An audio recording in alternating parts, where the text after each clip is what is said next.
आपने नोटिस किया होगा, पिछले कुछ सालों से जब दुनिया खाने की कमी से जूझ रही है, भारत के खेतों में हरियाली का ग्राफ ऊपर जा रहा है। सरकार के आंकड़े कह रहे हैं कि 2025-26 में देश का कुल खाद्यान्न उत्पादन अब तक का सबसे ज्यादा रहने वाला है, यानी करीब 358 मिलियन टन से भी अधिक, जो पिछले साल के 341.55 मिलियन टन से अधिक है। खारिफ सीजन का पहला अनुमान 173.3 मिलियन टन बताता है, जिसमें चावल और मक्का में रिकॉर्ड उत्पादन है। वजह साफ है, अच्छी बारिश, बढ़िया बुआई और किसानों की मेहनत। लेकिन सवाल ये है कि क्या ये रिकॉर्ड फसल सिर्फ अखबार की हेडलाइन बनेगी या भारत इसे दुनिया की चुनौती में बदल पाएगा?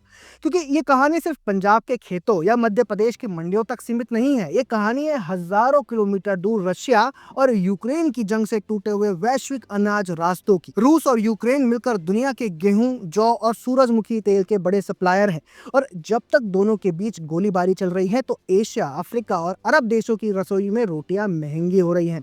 यहीं पर भारत के पास एक मौका है, अनाज बेचने का नहीं, भरोसा बेचने का।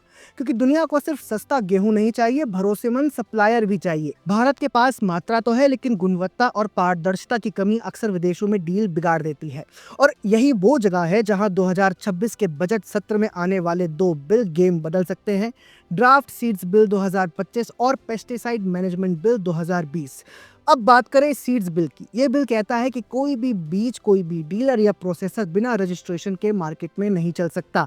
मतलब अब नकली या घटिया बीजों की दलाली पर लगाम लग सकती है। दूसरी तरफ पेस्टिसाइड बिल का मकसद है कीटनाशकों की क्वालिटी और ट्रेसेबिलिटी को बेहतर बनाना, ताकि भारत का माल अंतर्राष्ट्रीय मानकों पर खरा उतरे। जब तक बीज और दवा दोनों पर सख्त नियंत्रण नहीं होगा, तब तक मेड इन इंडिया अनाज पर पूरा भरोसा नहीं बनेगा। सरकार ने किसानों के लिए लागत भी घटा दी है। जीएसटी काउंसिल ने tractor, harvester parts, bio pesticide जैसे इनपुट्स पर टैक्स घटा दिया है। इससे किसानों का खर्च 7 से 13% तक कम हो सकता है। यानी जमीन तैयार है, अब बस कायदे और अमल की बात है। अगर ये दोनों बिल पारित हो गए और उन पर सख्त अमल हुआ, तो भारत सिर्फ रिकॉर्ड फसल वाला देश नहीं रहेगा, बल्कि भरोसेमंद सप्लायर के रूप में उभरेगा। अफ्रीका, मिडिल ईस्ट और एशिया के देशों को एक ऐसे साथी की तलाश है जो टेम्पररी नहीं, लगातार सप्लाई दे सके।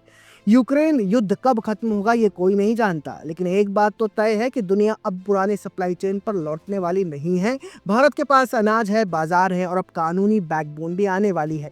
अगर मात्रा के साथ गुणवत्ता भी आ गई, तो ये फसल सिर्फ खेतों में नहीं लहराएगी, ये भारत की भू राजनीतिक ताकत बन जाएगी।